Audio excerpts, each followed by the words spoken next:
십계명의 복음적 의미 63페이지에 나오는데요. 첫 번째 의미가 64페이지 첫째, 십계명은 죄로 심히 죄되게 하여 죽게 만드는 것이 십계명이다 라는 얘기입니다.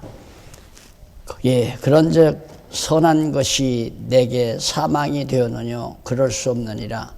오직 죄가 죄로 드러나기 위하여 선한 그것으로 말미암아 나를 죽게 만들었으니 이는 계명으로 말미암아 죄로 심히 죄되게 하려 함이라. 로마서 7장 13절에 나오는 얘기죠.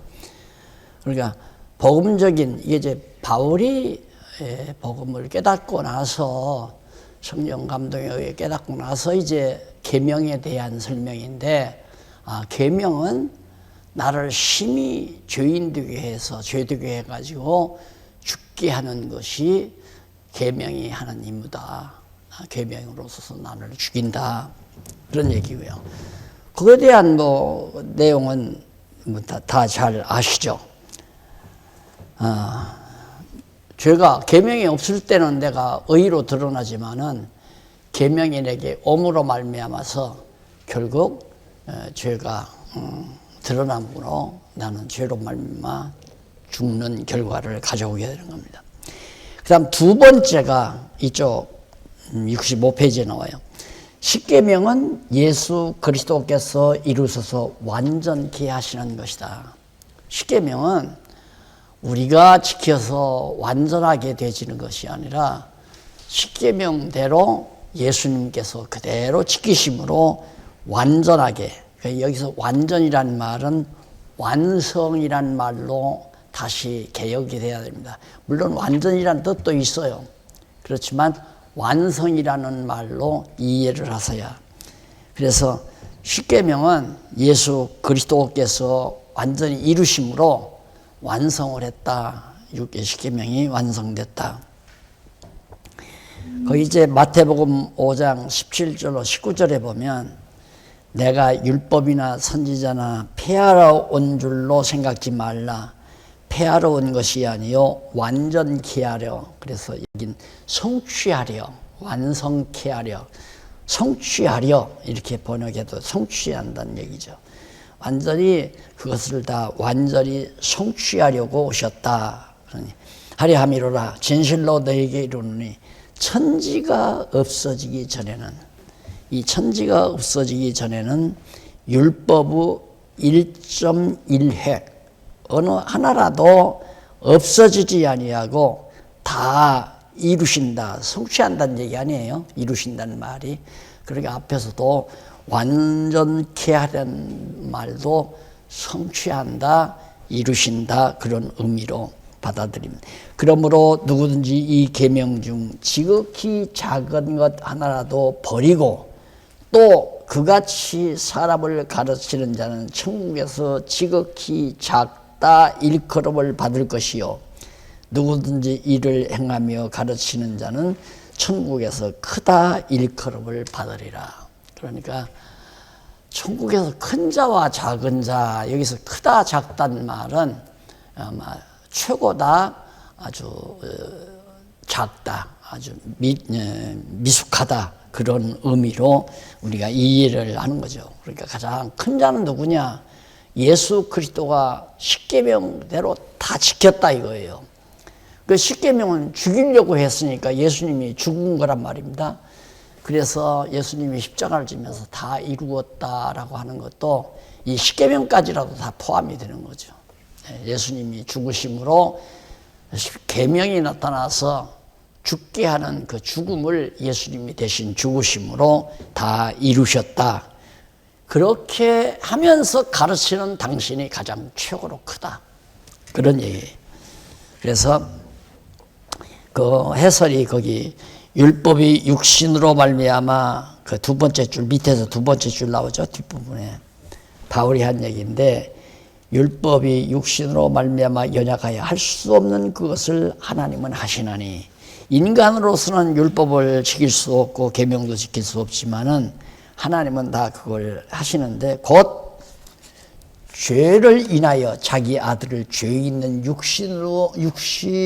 육신의 모양으로 보내어 육신의 죄를 정하사 육신을 쫓지 않고 그 영을 쫓아 행하는 우리에게 율법의 요구를 이루어지게 하려 하심이라. 7장 3절로 4절. 그러니까 예수님이 율법을 완전히 1.1획도 빠짐없이 다 이루심, 그것으로 그런 의를 우리로 하여금 거저 의롭게 해 주셨다. 거저 의롭다고 해 주셨다. 이게 이제 복음이죠.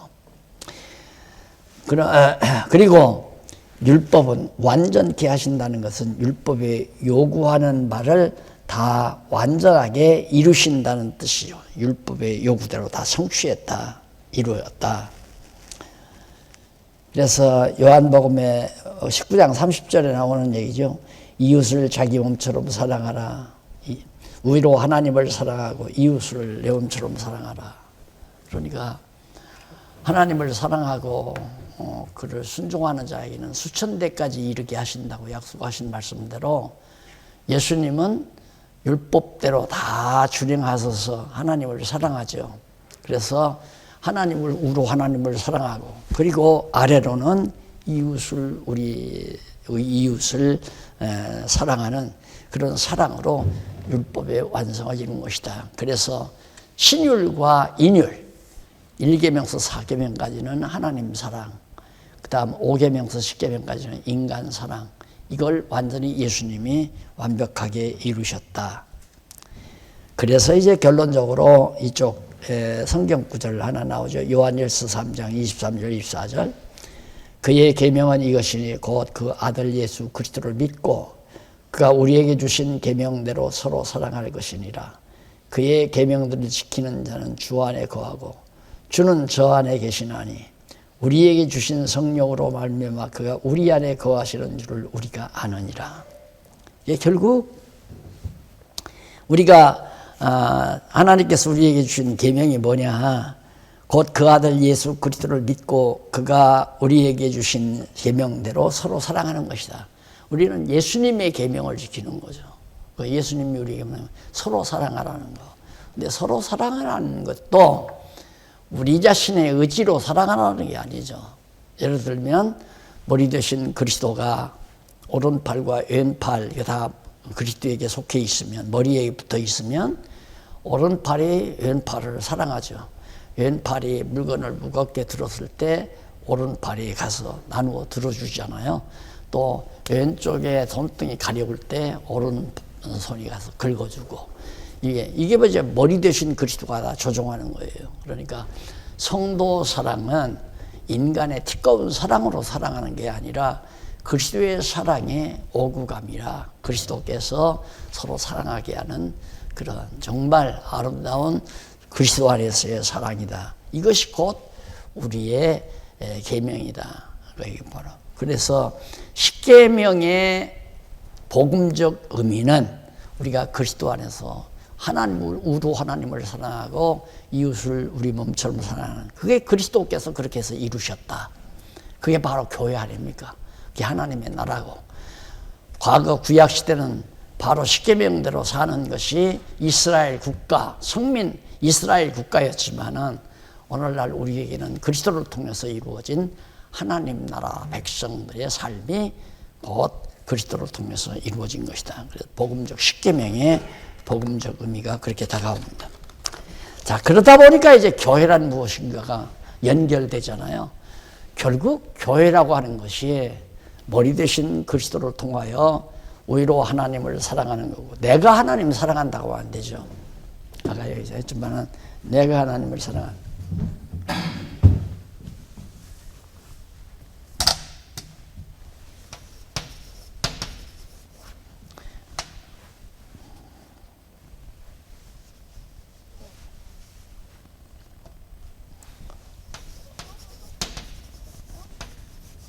교회란 무엇인가?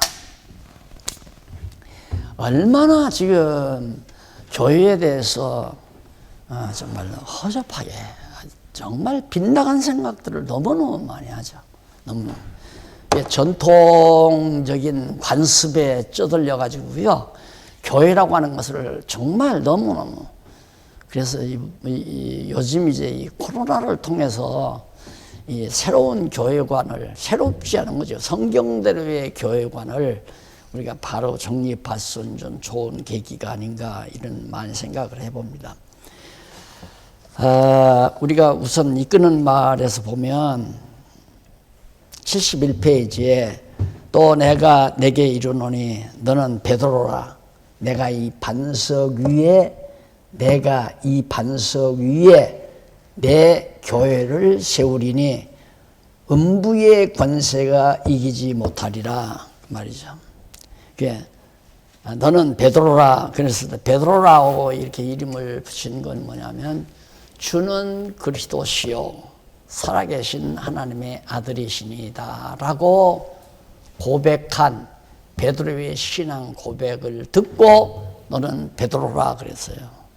그러니까 이 베드로라는 말은 주는 그리스도시요 살아계신 하나님의 아들입니다 라고 하는 그 신앙 고백의 터, 그게 바로 반석이죠. 이게 교회 반석이라고 하는 것은 주는 그리스도시요, 예수가 그리스도시고 하나님의 아들이시니다. 그러니까 그리스도 터 위에 세워지는 교회. 그런데 그것을 인간 베드로 인간을 구조는 얘기해가지고 그것을 교황의 줄거리로 이어가잖아요. 우리 기독교는 주는 그리스도시요 살아계신 하나님의 아들이라고 고백한 그 진리 터, 그 진리의 터라고 터를 우리는 이제 교회의 기본 터로 생각하는데, 로만 캐토릭은 주는 그리스도시요 살아계신 하나님의 아들이라고 고백한 그 인간 베드로 인격 위에다가 교회를 세운다.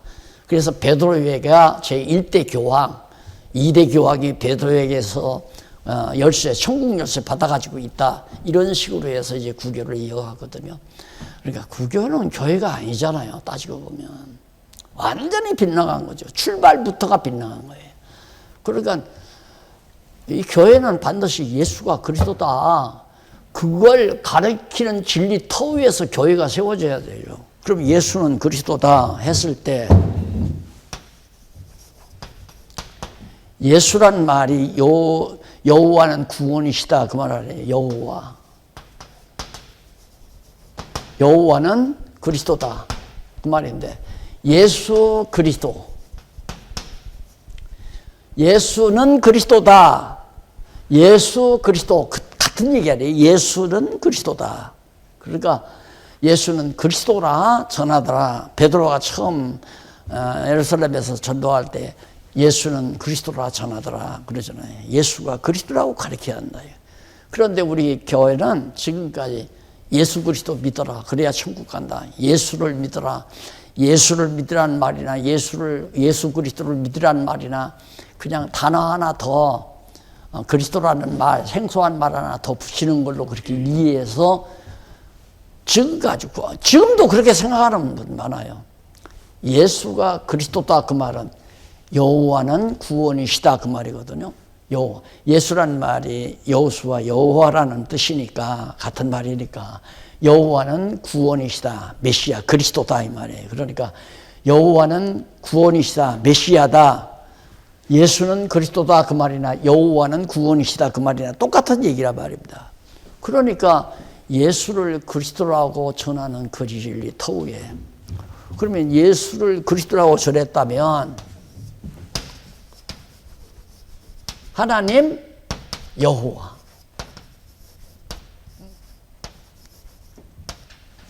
하나님은 여호와다, 예수는 그리스도고 하나님은 여호와다. 이건 구약 아니에요. 구약.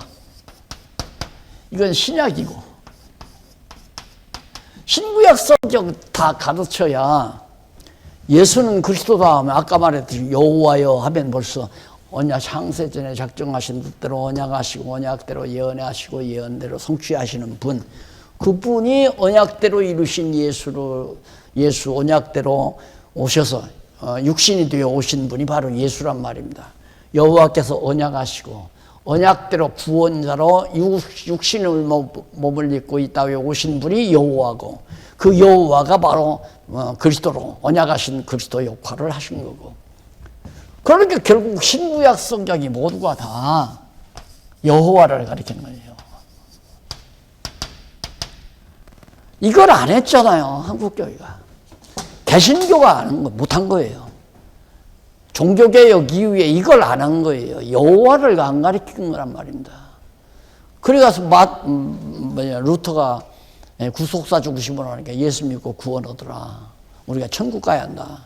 이게 이제 아주 초보적인 얘기였고, 칼빈이 좀 머리가 좋아서인지 모르지만 이해가 잘 안 가니까, 아, 그리스도 중심이 아니라 하나님 중심이다. 이걸 나누는 거예요, 이분법으로. 이걸 따로. 그러니까 루터는 그리스도 중심으로 신학을 정리하려고 했고, 칼빈은 하나님 중심으로 하나님 영광, 하나님 주권 이거 내세워서 했는데, 그걸 짬뽕으로 엮어가지고 이제 했는데, 뭔가 알쏭달쏭 하면서 이걸 이제 통합해서 정리를 못한 거예요. 정리를 깨끗이 정리돼요. 여호와로 정리되잖아요. 구약이나 신약이나 다 여호와로. 신약도 여호와가 구속주로 오셨다. 이건 구속주 사역이고, 여기에는 이제 주체고 누가 주관자가 바로 구속주로 오셨다. 예수가 여호와가 메시아로 오셨다 그 말이고, 여기는 전능자가 여호와다. 그래서 언약대로 이루시는 여호와다. 그래서 이게 바로 그냥 둘을 보태면, 둘을 이게 합치면 결국 여호와 한 분으로 딱 떨어지잖아요. 여호와 한 분으로. 그러니까 결국 성경이 여호와 계시라고 하는 이 말은, 정말 이 생각만 해도 어떻게 이렇게 딱 한마디로 떨어질 수 있었나. 이 복잡하고 정말 아주 다양한 성경 내용이 간략하잖아요, 아주. 그래서 교회라고 하는 것은 여호와를 가리켜야 돼요, 여호와. 결국은 예수를 그리스도로 가리키는 것도 여호와고, 하나님을 여호와로 가리키는 것도 여호와고, 구약도 여호와, 신약도 여호와, 모두가 다. 이걸 이제 루터와 칼빈이 결국 이걸 종합을 못 해가지고, 정리를 못 해가지고 완성시키지 못하고 미완성으로 그렇게 해서 결국은 후대에게 전한 것이 우리 개신교니까, 개신교가 하다가 보니까 여기에도 맥히고 저기에도 정리가 안 되니까 그냥 다시 로만 캐토릭의 형식과 제도, 정치 이런 것으로 돌아가 버리고 만 거죠. 자, 그 다음 교회라는 말 뜻을 한번 정리해 보십시다. 거기 보면 두 번째 문단에 칼이라는 말이 나오죠. 칼. 콜. 히브리어에, 이제 영어에 콜이라는 말이죠. 콜, 부르다 이런 뜻인데, 이런 에다, 이 말을 사용합니다. 그 칼이라는 단어와 에다 둘을 사용하는데, 이 두 단어 가운데 칼이라는 명사는 소집하다 또는 모으다라는 뜻으로 가지고 있고, 칼은 동사에서 유래된 것으로, 칼이라는 동사에서 유래된 것으로 집회 또는 회중이라는 뜻을 가지고 있습니다. 그 다음에 그 밑에 함께 모이다라는 뜻을 가지고 있는 야드라는 말이 나와요, 히브리어에서. 결국은 모인다 이런 거죠. 이게 유대인의 회중, 이스라엘 백성들의 회중, 광야에서 모였잖아요. 그러니까 결국 애굽에서 이제 흩어져 여기저기 살면서 애굽의 종로로 타던 그 백성들을 끌어다가 광야에다 하나의 모임으로, 그렇게 해서 이제 이렇게 딱 성전이면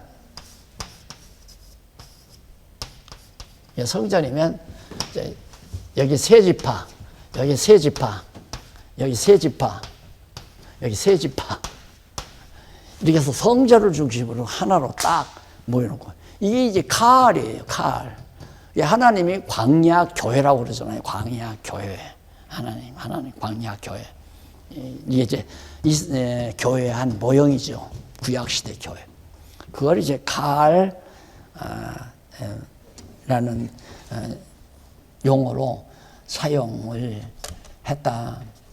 신약 성경에는 교회라는 말이 이제 에클레시아라는 말 잘 알고 계시고 수나고게라는 말도 있어요. 둘을 쓰는데 이 두 단어 가운데 에클레시아는 명사는 장소나 근원을 나타내는 전치사 에크라는 말을 써요. 에크 밖으로 앞에 밖으로 이게 에크라는 말 전치사예요. 그리고 단어와 초청하다 부르다 초청하다 부르다. 이제 아브라함을 갈대아에서 부르다. 이게 또 하나의 초청이거든요. 갈대아 그 우상의 도시로부터 아브라함을 불러내다 이런 뜻이고, 광야에서 이스라엘 택한 백성을 불러내다. 이게 이제 교회의 모습. 불러내서 모아놨다. 이게 이제 교회의 모습이죠. 그런데 거기 이제 회중, 모인 무리 이런 뜻이에요. 회중, 모인 무리 함께 또는 같이 이런 뜻이고, 끌어내다, 불러내다, 인도하다 이런 의미도 나와 있고요.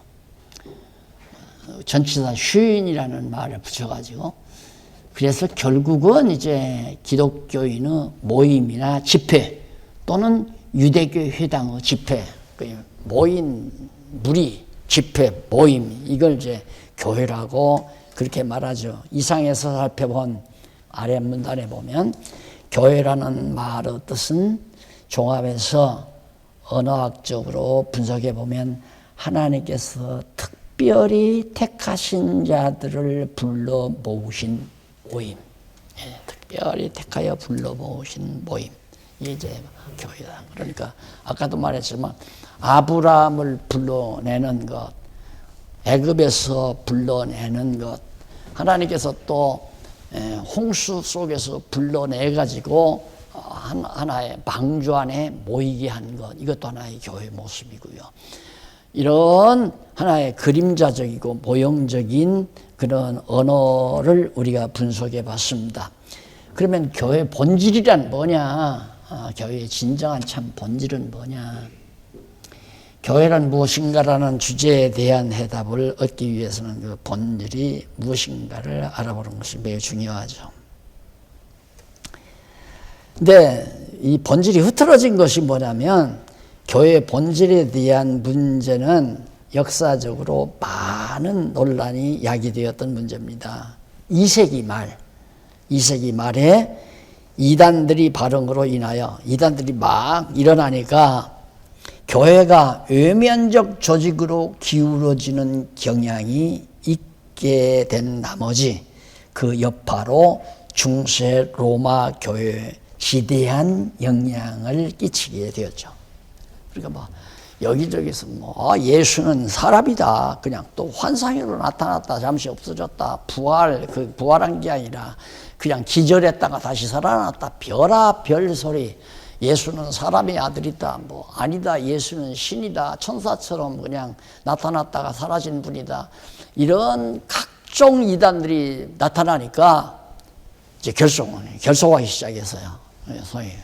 그래서 이제 하나의 교회가 조직을 짜기 시작하고 그들을 방어하기 위해서 조직을 하다 보니까 그게 이제 하나의 무언 근거가 됐냐면, 로마 교회 콘스탄틴 황제가 교회를 걷어잡는 로만 캐토릭이라고 하는 캐토릭 우산 안에다가 교회를 다 집어넣는 빌미를 제공해 준 거죠. 이게 콘스탄틴 황제가 지금 로마가 기울어지는 판국인데 가만히 보니까 기독교를 반대만 할 것이 아니라 이 기독교를 이용해서 내가 이 정말 로마 제국을 힘을 얻어야 되겠다 해가지고 교회를 인용한 거죠.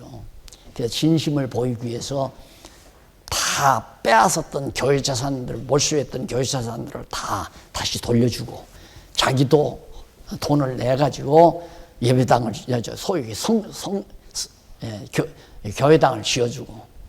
예루살렘에 가보니까 콘스탄틴 황제 부인이 돈을 지었다는 황제의 부인이 내서 지은 그 교회당이 하나 있더라고요. 가보니까. 잘 지어서 그렇게 있는데, 그런 식으로 해서 이제 기독교의 호응을 콘스탄틴 황제가 얻고 이제 로마의 세력을 확장시켜 나가는 그런 정말 빌미로 삼게 된 거죠.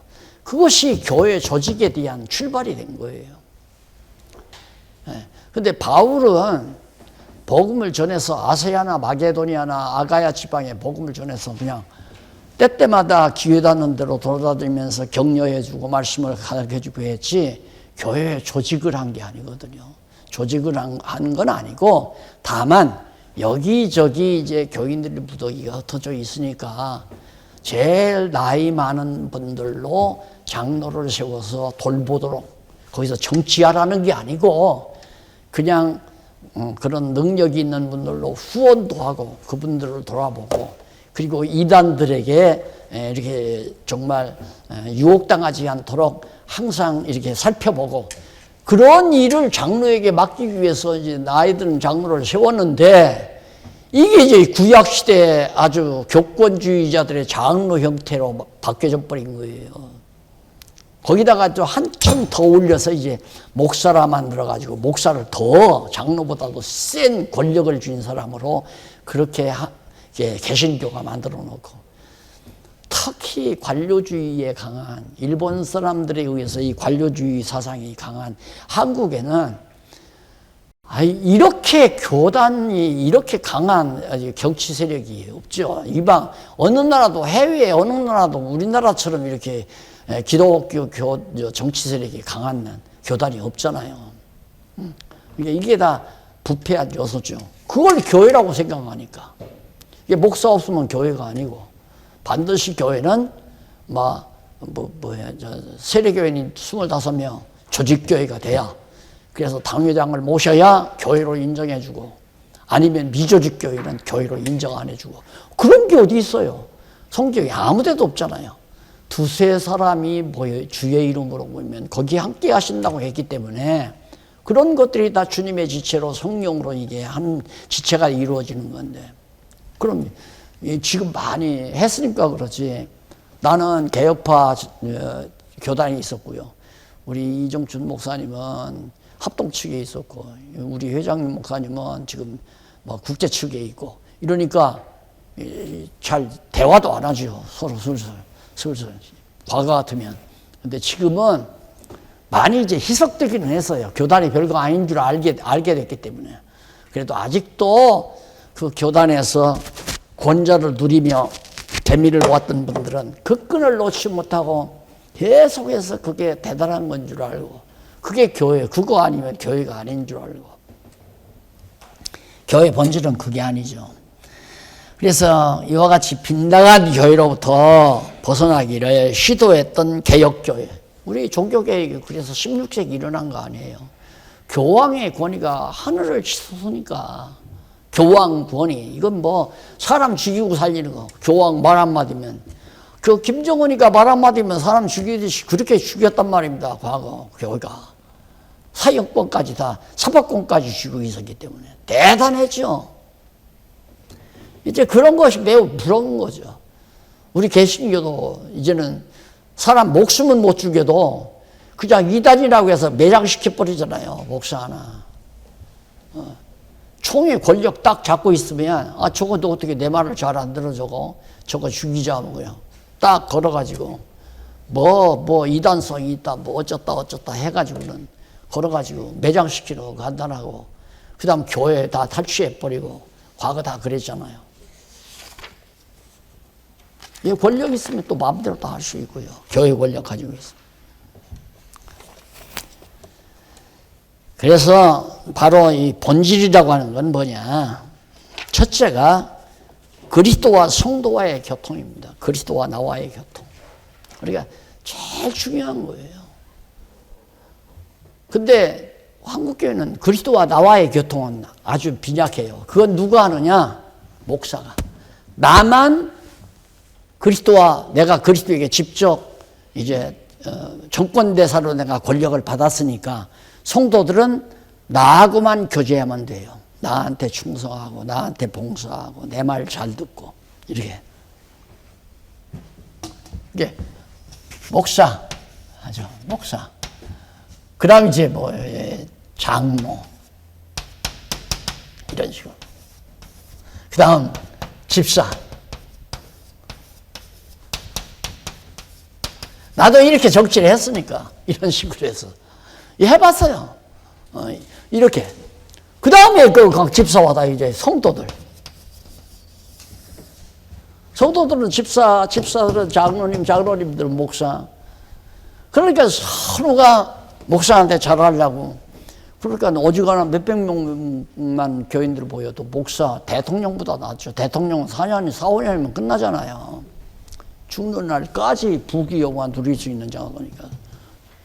교인 수백 명만 돼도 그래요. 수백 명만 돼도. 수천 명? 수만 명이면 완전히 그건 뭐 신선이고요. 말 한마디만 쫙 다. 이게 교황이에요.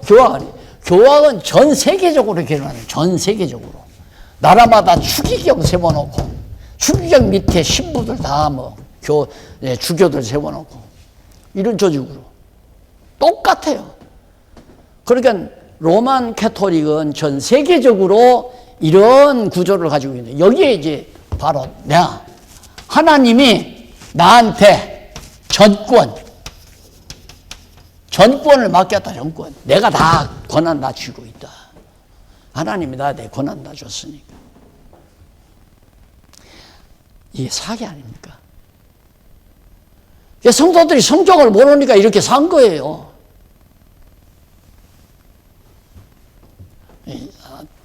좀 감정을 자꾸 가라앉히려고 해도 너무 했기 때문에, 해도 너무 했기 때문에. 이게 그리스도는 다 없죠. 왜? 정권 줬으니까 그리스도가 무슨 필요 있어요? 여기 성도가 그리스도와 교제할 이유가 뭐 있어요? 구역장 말 잘 듣고 집사님, 장로님들 말, 목사님 말 잘 들으면 되지. 그리스도와 교제는 목사가 다 해서 정권 다 인계 받았으니까 권련, 정권 대사로 하나님께.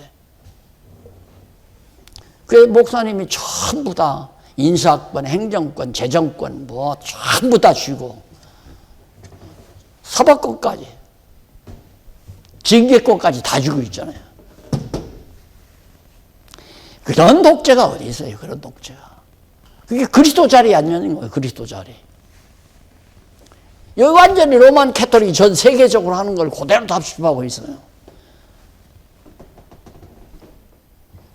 그래서 여기 성도가 그리스도와의 교제, 이건 굉장히 중요합니다. 성도가 그리스도와의 교통. 그럼 이 팔이, 저는 이렇게 생각했어요. 손끝은 그 다음 매디에 이게 연결해서 손목에 매여 있고, 손목은 팔꿈치에 매여 있고, 팔꿈치는 어깨에 매여 있고, 그게 아니더라고요. 인체를 보니까 이 손끝도 머리끝에서 다 머리가 다 장악해요. 어떤 세밀한 부분이든지 머리에서 다 장악해요.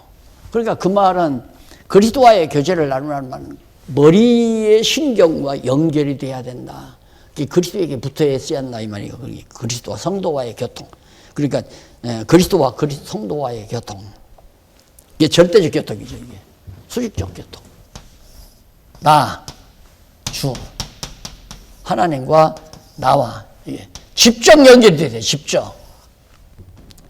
그런데 이게 한국 교인들이 이게 안 돼. 이 훈련이 이렇게 안 된단 말입니다. 계속 이런 방법으로 했기 때문에 목사님 말만 잘 들으면 나는 천국 간다. 순종하면 그것이 제사보다 낫다. 이게 아주 틀에 딱 베껴가지고 저런 식으로 매여있기 때문에 대단해요. 이 철옹성을 뚫기가 쉽지 않아요. 절대 다른 사람 말 듣지 말아라. 담임 목사 말만 들어라. 어디 여행 갔다가도 반드시 주일날이면 본교회 찾아와야 한다. 그 부분 교회 가서도 안 된다 이 말이죠. 잡음 들어간다 이거죠. 잡음 쉽게 말하면. 이게 완전히 독재하기 위해서 그런 거 아니에요. 우리 한국에서 이 말씀 퍼져나가는 게 장애가 되는 게 바로 이 부분이에요. 좀처럼 힘들단 말입니다. 그래서 이게 매우 중요하고, 그 다음 이게 다 이렇게 연결되죠. 너와 나와 이렇게 교제를 나눈다. 지금 우리가 이렇게 교제 나누는 거예요. 말씀 같이 나누고, 같이 만나고, 인사하고, 같이 식사도 하고, 차도 마시고. 이게 이제 모임이에요. 그러니까 교회 하면 바로 이거예요. 누구나 바로 들어온 이제 부름받아 들어온 사람도 하나님과 주님과 머리 대신 그리스도와 연결시키고, 그러면 나는 목사예요. 여기서 이제 은사가 다르거든요. 나는 목사야. 여기 성도고. 그럼 우리는 과거에 어떻게 했냐면, 다시 들어온 사람 가리켜서 내 제자로 만들려는 거예요. 내 제자, 내 사람, 날 돕는 사람, 날 섬기는 사람. 이걸 전도라고 생각하고, 이걸 교회라고, 주의 일한다고 생각하는 거예요. 그게 아니라 중매쟁이라니까요. 나는 이분이 왔으니까 머리 대신 그리스도에게 중매시키는 자. 자꾸 이분을 소개해. 이분이 그리스도다. 머리다. 구속주다. 나는 그거 가리키는 그냥 알려주는 안내자다. 이 자리를 떠나지 말아야 하는데 다 떠나잖아요. 다 떠나. 그래서 성도가 나오면 자기 사람 만들려고. 자기 사람 만들려고. 이렇게 하는데도요, 다 잊어버리고 다 그러더라고요. 그런 사람. 자, 그래서 성도와의 교통. 교회 속성은 뭔가? 네 번째, 주권성. 머리 대신 주님이 주권성 당연하죠. 또 내가 내게 이르노니 너는 베드로라. 내가 네 반석 위에 내 교회를 세우리니 음부의 권세가 이기지 못하리라. 교회가 이기고 베드로가 이기지 못한다는 얘기가 아니잖아요. 주는 그리스도시요 살아계신 하나님의 아들입니다는 예수 그리스도의 터 위에 세워진 이 교회가 음부가 못 이긴다는 얘기죠. 이 교회는 음부가 못 이기는 게 아니에요. 이건 다 무너져야 돼. 이건 결국에 이런 교회는 짐승 권세에게 다 먹혀요. 짐승 권세하고 다 같이 놀아난단 말입니다. 나중에. 그 다음에 유일성, 거룩성. 당연하죠. 그리스도가 거룩하니 우리도 거룩하라. 그 말 있잖아요. 내가 거룩하니 너희도 거룩하라. 이러니까 이걸 내가 거룩하게 살아야 된다. 나도 젊은 날 성자 되려고 많이 괴로워도 하고 세월도 많이 낭비하고 했지만은 안 돼요. 우리는 무슨 거룩이에요. 안 돼요. 머리가 거룩하니까 나도 거룩하라. 그렇게 거룩하게 해준다. 그 말이에요. 그게 성도가 되는 거예요. 거룩한 우리가. 거룩성. 마지막에는 유일성. 머리가 하나니까 교회는 하나밖에 없어요. 주권성, 거룩성, 유일성. 이것이 교회의 속성. 조직의 의미. 거기 나오죠? 조직의 의미. 이게 제일 지금 문제예요. 이 성경이 가리키는 교회 조직을 모르니까 이 짓을 해놓은 거거든요. 이 짓을. 일반 세례교회보다는 집사가 높고, 집사보다는 장로가 높고, 장로보다는 목사가 높다. 그러다 보니까 일반 성도들은 어떻게든지 집사가 되려고. 집사 된다면은 또, 나도 장로가 돼. 권사가 돼야 돼. 이게 이제 경쟁적으로 벼슬었듯이 생각하다 보니까 교회 사업이 됐던 거죠. 그래서 성직매매가 아주 교묘하게 그럴듯한 제도적으로 그럴듯한 방법으로 성직매매가 이루어진 거고. 노골적으로 무식한 목사들은 장로 1인당 5천만 원 안 그러면 권사는 1,000만 원, 500만 원 이런 식으로 다 대가 매겨서 그러죠. 그렇게 하잖아요. 어저께 어느 분 만나서 아주 통쾌한 얘기를 들었어요. 어느 분이 유명한 작가래요. 그 작가인데 부부가 어느 교회를 다니는데 이제 아주 한국에서도 유명한 작품 하나에 몇 천만 원씩 팔리고 그런 사람이니까 도움도 있으잖아요. 좀 몸이 불편한 분인데 얼마 전에 목사가 그렇게 그러더래요. 이제 교회 나오신 지 오래됐는데 이번에 장로 한번 지망하시죠. 그러니까 나는 안 합니다. 내가 몸도 불편하고 또 아직 성경도 잘 모르고 나는 안 한다 그러니까 목사가 자꾸 권면하고 그러더래요. 그 다음에 그냥 주부에다가 장로 후보자로 올려버려야 투표하기 위해서 후보로 올려버리고 부인은 권사로 올려버리니까 부인이 똑똑하더라고요.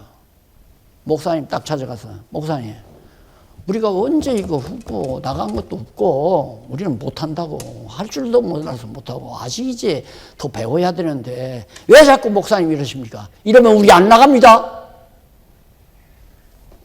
그러니까 취소했다고 그러더라고요. 그러니까 어리숙한 사람들이나 그런 방법이 맥히지 똑똑한 사람들에게 그거 맥히겠습니까? 그런 식으로 해서 장로니까 당신이 이제 11조 내고 살아야 돼. 집사니까 11조 내고 살아야 돼. 다 그렇게 가르치지 않았어요. 그래서 이 짓을 했단 말이다. 전부가 다. 노예도 이런 식으로 총회 밑에 노예 밑에 당회 밑에 뭐 속회 이런 식으로 해서 똑같이 피라미식으로 나도 그렇게 했고요. 해보니까 결국은 그거더라고요. 모두가 목사는 눈에 두려고 그래요. 목사 눈에. 그래, 목사 볼 때는 잘하는 척해. 오늘 정말 교회 대청소하는데 목사님 나오신다. 아, 목사님은 지방에 출장 갔다만 안 나와요. 안 나온 사람 많아요. 교회 대청소 없는 날. 근데 목사 출장 안 갔다 하면 다 많이 나와요. 죄식들 많이 나오죠. 막 대고 막 땀도 나고 막 열심히 하죠. 그 꼴을 내가 몇 년을 보고 살다 보니까 이거 개판이다 이거. 전혀 주님과는 아는 관계가 없어. 성도들은 내 눈에만 들으려고 하니까 나도 피곤하고 나한테만 충성하려고 하면 그것도 피곤한 일 아니에요.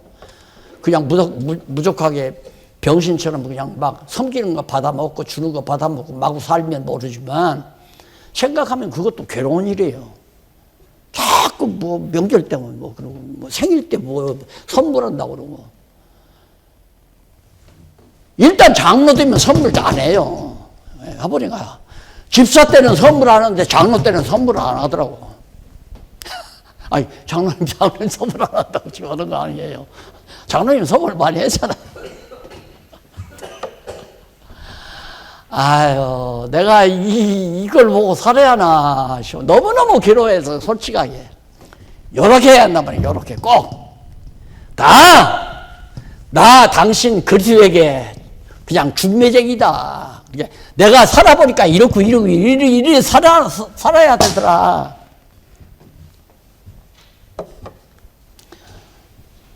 어느 목사님이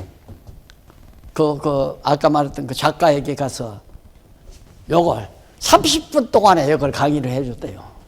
30분 만에. 그러니까 머리가 똑똑할 거 아니에요. 그래서 한국에서 저명한 사람이니까. 정말 행복합니다.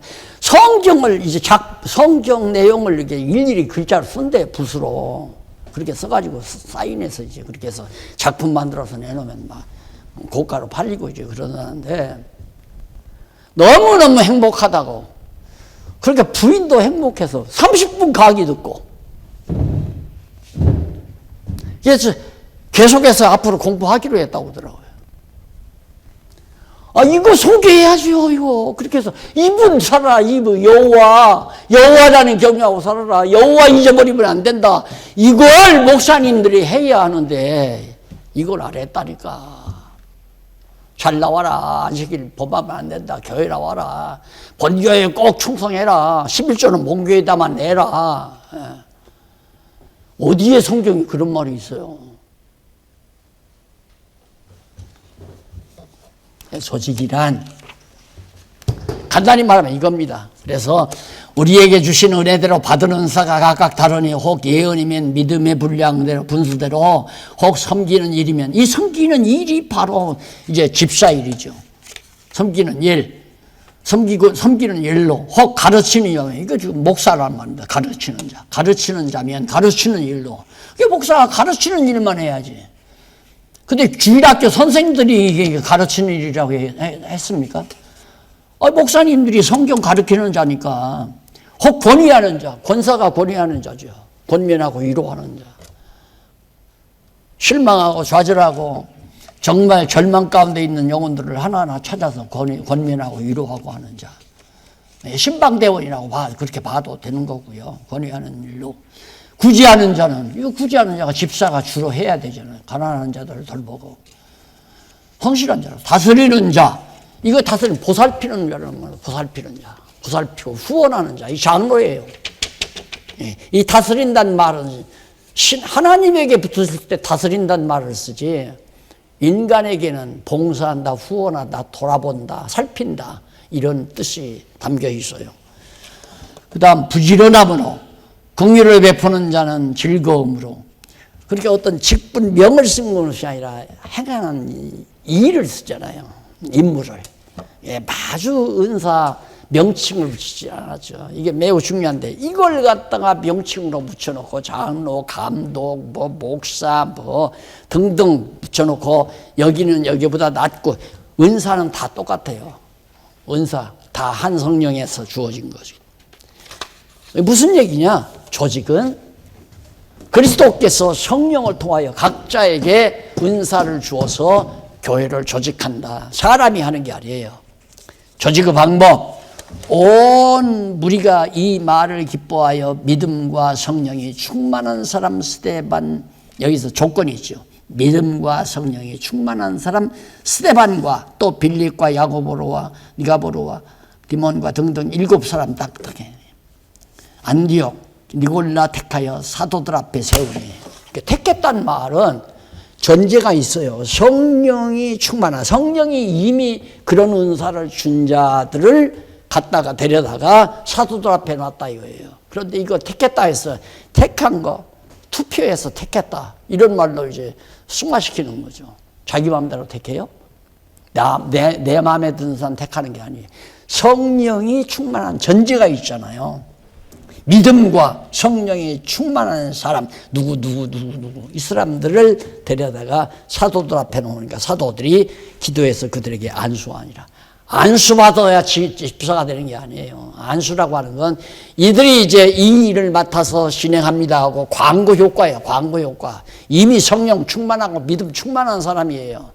안수해야 믿음이 있고 성령이 충만한 게 아니라. 그 안수 때문에 목사님들이 권위 안에 더 있잖아요. 안수 받아야 한다고. 안수 집사야, 서리 집사야. 서리 집사, 안수 집사가 성경에 어디 있어요? 집사는 집사지. 교회 조직의 목적. 그가 혹은 사도로 혹은 선지자로 혹은 복음 전하느라로 혹은 목사와 교사로. 여기 하는 목사가 처음 나오잖아요. 이게 교사란 말입니다. 목자와 같은, 그러니까 양무리를 먹이는 목자와 같은 교사, 가르치는 자. 앞에서 말한 가르치는 자와 똑같은 얘기예요. 교사. 이는 성도를 온전케 하며, 성도를 점점 온전하게 하면 그리스도의 사람이 되게 만드는 거, 온전케 하고, 봉사의 일을 항상 돈 줄 테니까 하라, 그건 아니에요. 그래서 하나님의 일을 할 때, 교회 일을 할 때 돈을 매개로 하는 것은 위험합니다. 뭐 어떤 일이든지. 예를 들어 사무직원을 쓴다, 월급 주고 사무직원을 쓴다, 이런 것도 참 조심스럽죠. 그 목사도 역시 월급쟁이로 하면 안 돼요. 월급쟁이로 매월 정리해서 하고, 그런 것도. 왜? 봉사 일을 해야 하니까, 봉사적으로 해야 하니까. 그래서 그리스도의 몸을 세우려고, 근본은 이게 그리스도의 몸 세우는 거예요. 이거 목사의 조직체를, 정치 집단을 세우는 게 아니라 머리 대신 그리스도의 몸을 세우는 거. 발, 다리 다 지체들 세우는 거. 그게 교회다. 미국에 있는 사람은 어떻게 해? 그 성령이 다 해요. 성령은 공간을 할 거 없어요. 이제 우리가 이렇게 이런 복음, 여호와, 하나님은 여호와요, 예수는 그리스도다. 이 복음이 세계를 누비면 일본에도 있고 미국에도 있고 카나다에도 있고 중국에도 있다 하십시다. 거기서 그분 맡은 일을 하는 거예요. 그분들 맡은 일.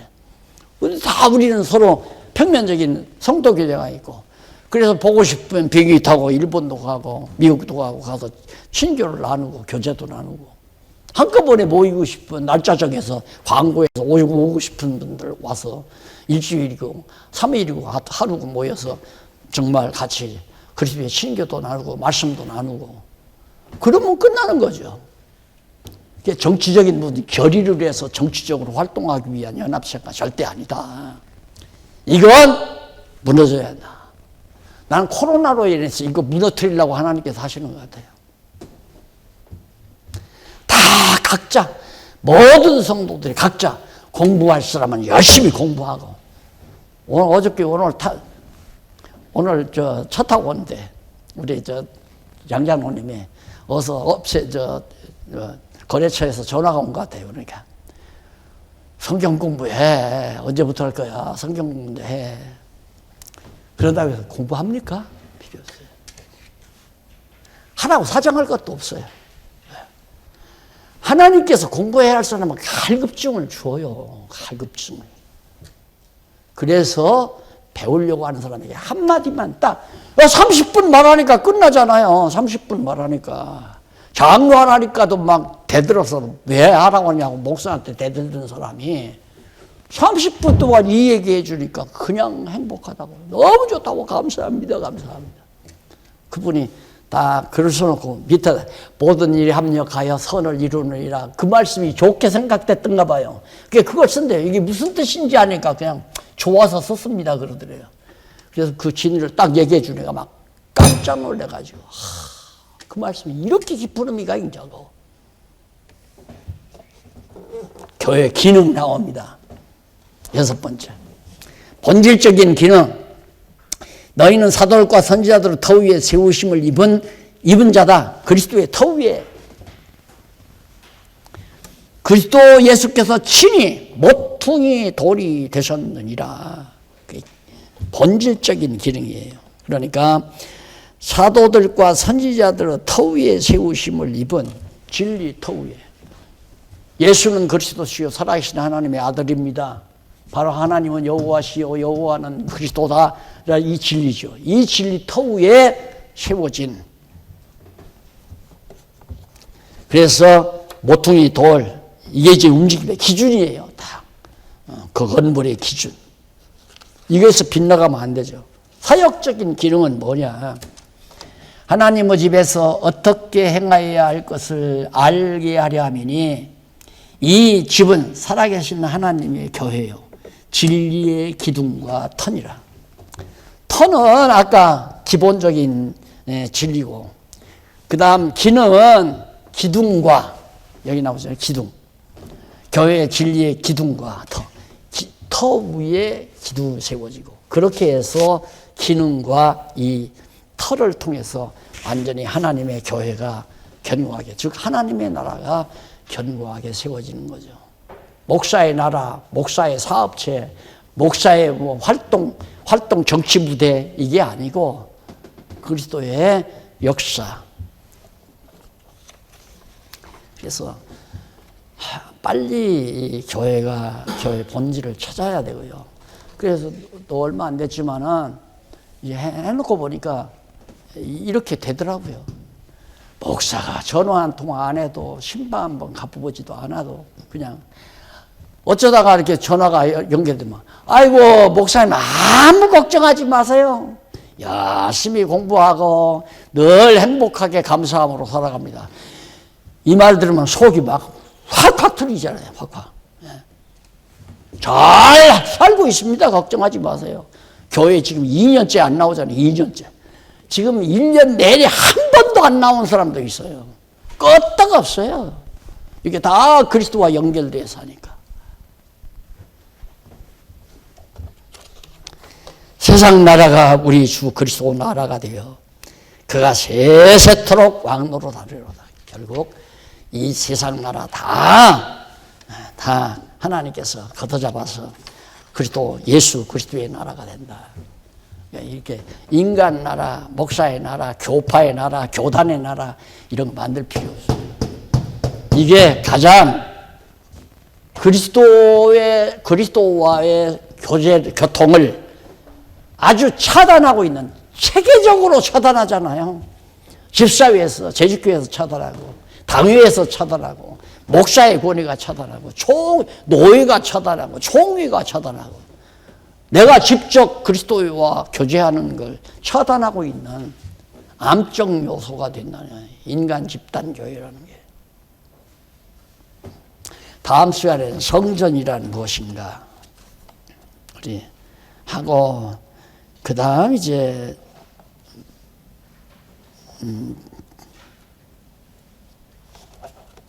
말씀이란 무엇인가, 성전이란 무엇이고 말씀이란 뭔가 미리 좀 읽어보시면 되겠습니다. 수고하셨습니다. 기도하십시오. 살아계신 하나님 아버지 감사합니다. 오늘 또 우리 십계명에 관해서 또 교회에 관해서 하나님의 말씀을 통하여 깨닫게 하시니 너무너무 감사합니다. 정말 진리를 사랑하는 모든 영혼들, 배고파하는 모든 영혼들 하나님께서 불러 모으시고 그들로 하여금 말씀을 받을 수 있는 기회도 허락해 주시고, 말씀으로 부장한 우리 목사님들 많은 영혼들을 위해서 봉사하고 섬길 수 있는 기회도 허락해 주시옵소서. 예수님의 이름으로 기도드립니다. 아멘.